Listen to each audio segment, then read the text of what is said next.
Ndasubiye kubaha mwaramutse abandi ndabahaye mwiriwe bivanye naho muherereye iri niteka n'umunezero ntangere byo gusubira kubana namwe abanywanyi tubana mu makuru n'ibiganiro vya misi yose tubashikiriza kuri nomoresheko yanyu mukunda cyane ya Isange TV imonesha kuri imwe rudende bashikiriza amakuru n'ibiganiro utosanga ku zindi imonesha kure bashikiriza amakuru n'ibiganiro biba vyakorewe amatohoza ndabahaye kazi rero mu makuru yo kuri igenekerezo rya 14 ntwarane 2025 n'amakuru atandukanye n'amakuru amasoko yacu yatorokanirije aturutse mu mihingo itandukanye niteka rero n'umunezero ntangere byo gusubira kubana namwe wanywanyi duhorana mu makuru n'ibiganiro vya misi yose twama tubashikiriza kuri nomoresheko yanyu mukunda cyane ya Isange TV n'amakuru rero azindutse avugwa mu bisata bitandukanye haba muri politike haba mu nkino haba mu ndero haba mu gateka kazina muntu haba mu iperereza haba ndetse na ijya nino yose ariko aravugwa ngaha mu makungu turaje tuyabashikirize ku buryo bw'izo nido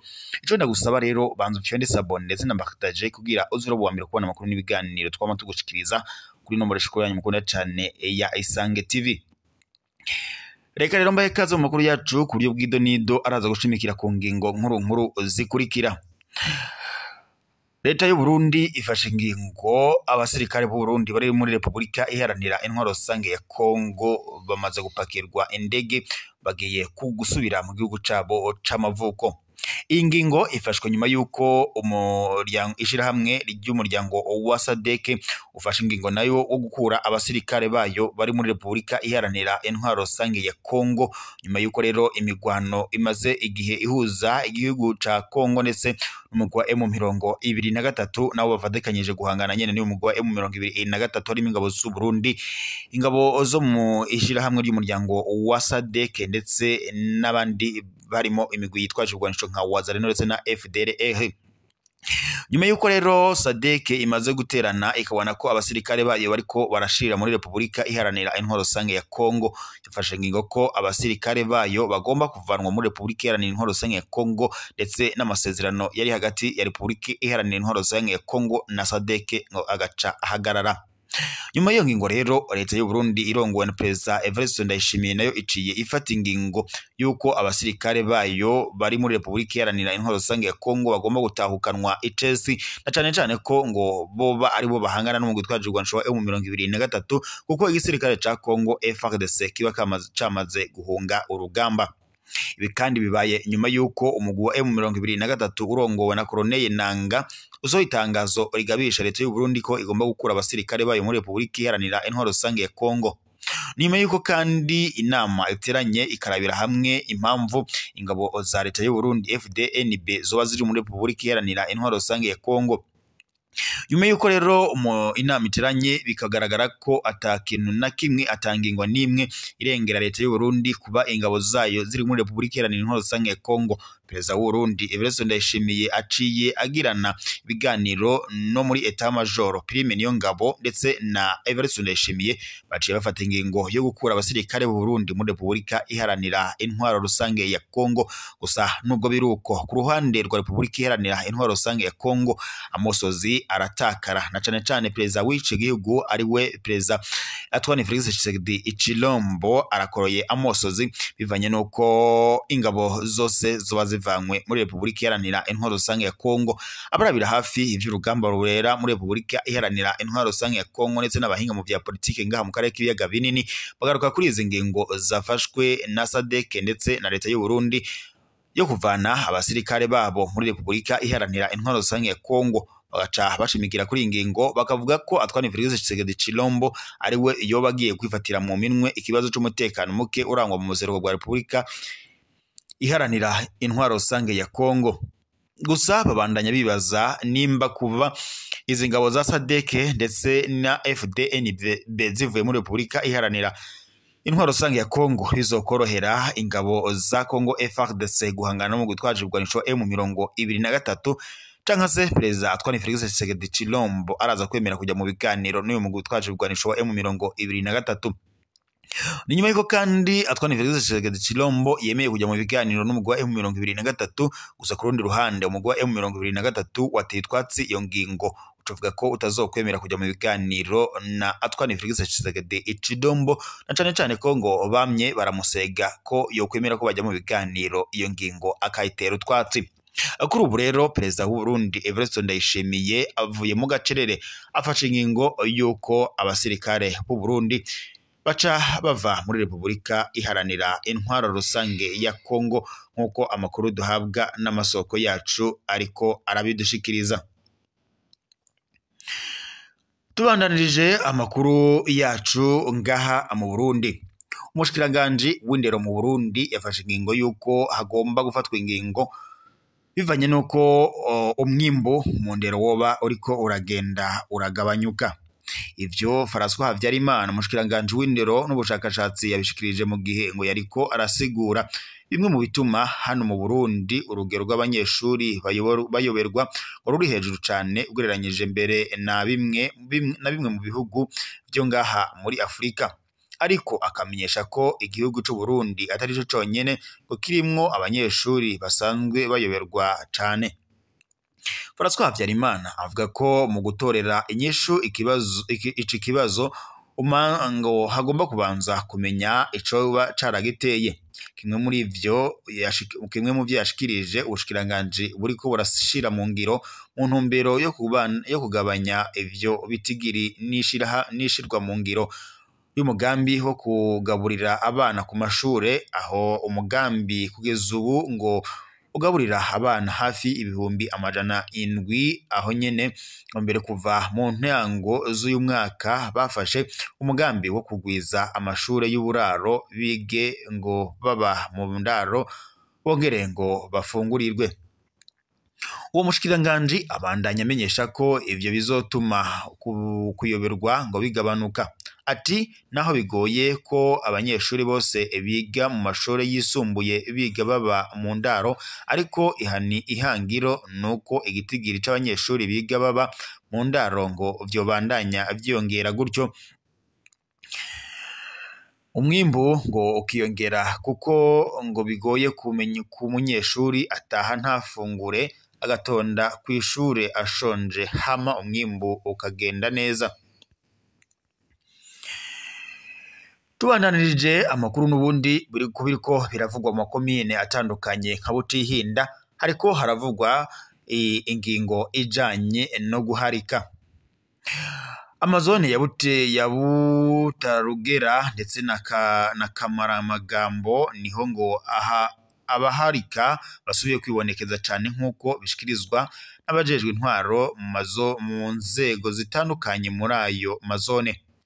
Abo bayobozi bakavuga ko no mu yandi mazone bihavugwa, ariko ibitigiri ngo biragoye kuronka, kuko ngo abaharika babikora mu kinyegero.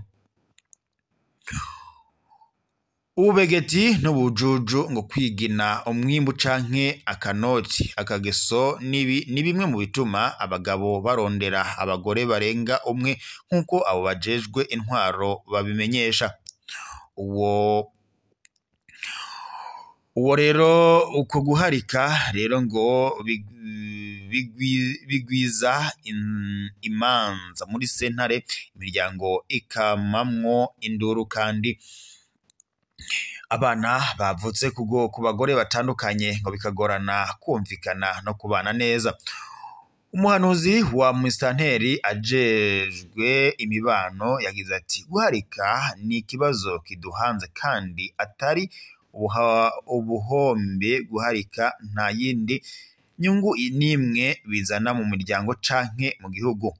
Uwo muyobozi akavuga ko hagiye gusubira inyigisho nyinshi kugira ngo uwakoze ayo makosa azohanigwe ico azi. Mw'ihuriro ry'abakenyezi muri komine Butihinda bakavuga ko ubu ngo hibonekeza kandi abakenyezi baguma basaba gutandukana n'abagabo babo babahunga, ngo kubera abagabo batagitunze amafaranga menshi nka mbere. Icemeza ko ngo hari abemera guharikwa kubera akanote. Tunyarukiye mw'ibanki nkuru y'igihugu BRB, ariko aravuga ko hoba hagiye gushirwa ko ingingo y'ibiciro ngo gushika ku bice 8%.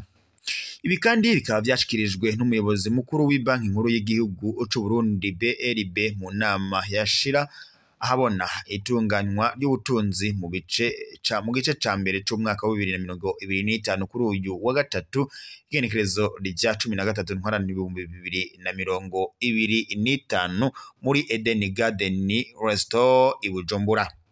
Uyu muyobozi w'ibanki nkuru y'igihugu Edouard Nohoma Bigendako yamenyesheje ko uyu mwaka wa 2025 bifuza ko ibiciro byoshika ku rugero rw'ibice 8%. Nayo ingingo nyamukuru zafashwe akaba ari harimo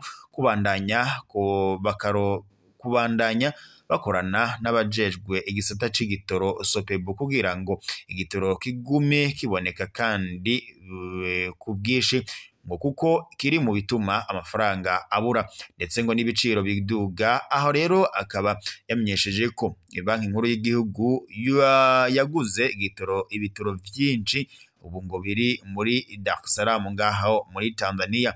Vuba rero ngo kikaza kuba kije gushika ngaha mu Burundi, bakazoza rero ngo baririha icamaze kwashika. Ikindi ngo ni ukuraba ukungena amafaranga atembera mu gihugu yazana mu gisata c'amabanki kuko ngo ari menshi kugira ngo akoreshwe neza.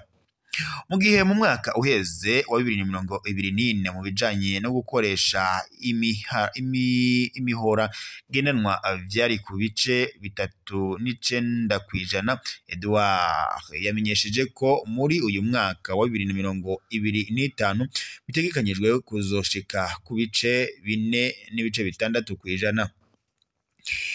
Edouard yamenyesheje kandi ko bazobandanya bashigikira imigambi y'uburimyi n'ubworozi kugira umwimbu wiyongere. Nohuma agasaba amabanki ndetse n'amamikrofinance korohereza abenegihugu bipfuza gukora iyo migambi mu kubaha ingurane ku giciro gito ngo nayo acaheza agenda muri BRB bayasubize.